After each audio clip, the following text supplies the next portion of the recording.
안녕하세요. 오늘 저희가 함께 좀 깊이 살펴볼 자료는요, 자신의 신앙 여정을 자서전으로 쓰는 방법에 대한 글입니다. 근데 이게 좀 특별해요. 그냥 쓰는 게 아니라 하나님께 드리는 기도 형식으로 써보자는 거죠.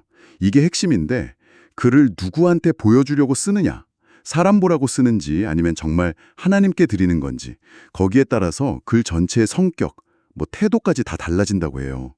예를 들어, 주여, 그날 저는 왜 그렇게 어리석었을까요? 이렇게 시작하는 순간 그냥 회고가 아니게 되는 거죠. 이걸 한번 자세히 들여다볼까요? 네, 맞습니다.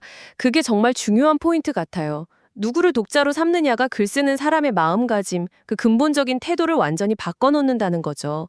이 자료에서도 지적하듯이 아무래도 사람을 의식하면 자신을 좀 포장하거나 좋게 보이려고 하잖아요.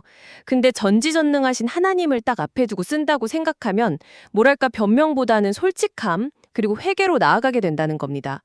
어거스틴의 고백록이 정말 좋은 예시죠. 그 책 전체가 사실은 하나님께 드리는 아주 긴 기도문 형식이거든요. 아, 그렇군요. 단순히 하나님 이렇게 부르는 걸 넘어서는 거네요. 글 쓰는 자세 자체가 달라진다. 네, 맞아요. 그냥 문학적인 기법이라기보다는 정말 진실 앞에 서려는 태도의 문제인 거죠. 그렇다면 기도체로 쓴다는 건 정말 글 쓰는 사람의 내면을 건드리는 작업이 되겠네요. 자료에서 시편을 완벽한 모델로 제시하는 이유도 바로 그거겠군요. 다윗이 밧세바 사건 후에 시편 51편에서 고백한 거 보면 하나님이여 주의 인자를 따라 내게 은혜를 베푸시며 하면서 나는 내 죄과를 압니다. 내 죄가 항상 내 앞에 있습니다. 이렇게 자기 잘못을 그대로 드러내잖아요. 정말 대단한 용기 같아요. 자신의 아주 밑바닥 감정까지도 숨기지 않았어요. 하나님 앞에서요. 기쁘고 감사한 것만 이야기한 게 아니고요.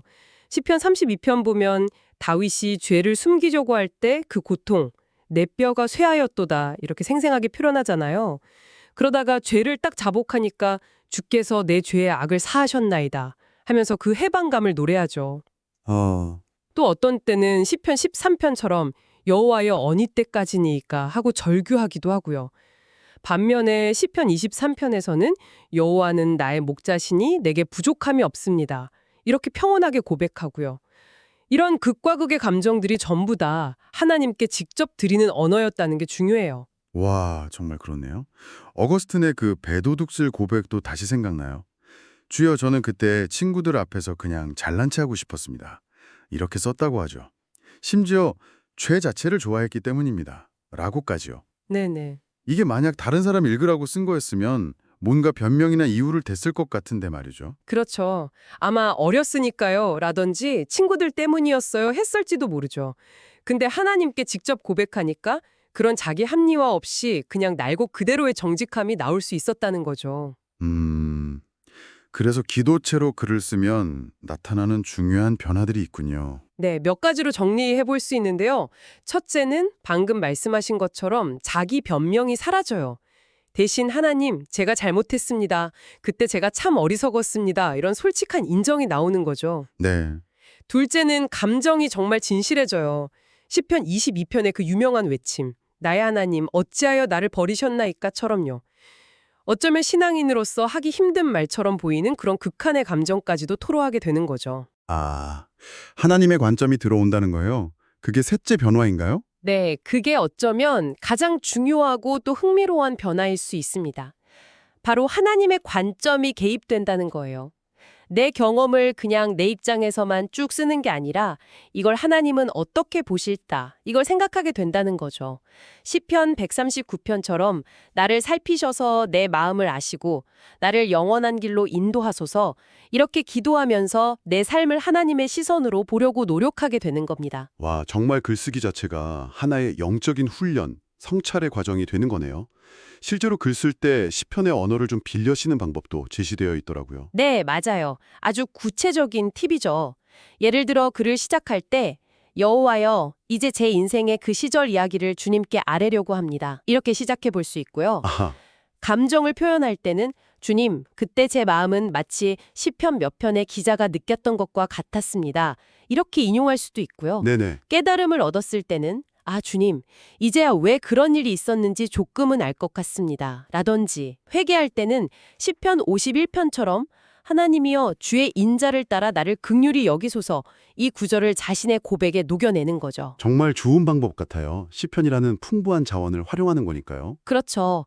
다만 여기서 또 한 가지 주의할 점도 언급하는데요. 그냥 솔직하기만 하면 되는 게 아니라 경건함을 잃지 않아야 한다는 거예요. 그리고 자연스러우면서도 이게 장난이나 가벼운 푸념이 아니라 진지한 고백이 되어야 한다는 거죠. 그 균형이 중요해요. 아, 그 균형. 어렵겠네요. 어떻게 보면 가장 솔직한 나와 또 하나님 앞에서의 경건함 사이의 균형이요. 네, 그래서 이게 단순히 글쓰기 기술의 문제를 넘어서는 거죠.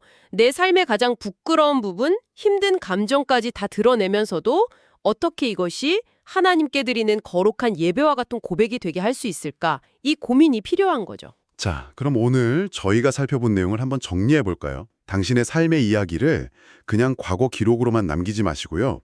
하나님께 직접 이야기하듯이, 기도하듯이 써내려 가보라는 겁니다.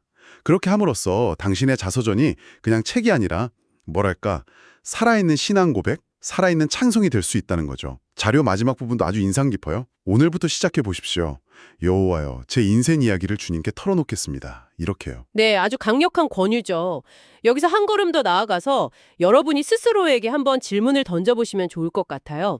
내 삶의 이야기, 내 기억들을요, 그냥 있었던 일 순서대로 나열하는 게 아니라 하나님과의 대화라는 틀 안에서 다시 써 내려갈 때 과연 내 과거 경험들이 나에게 어떤 새로운 의미로 다가올까?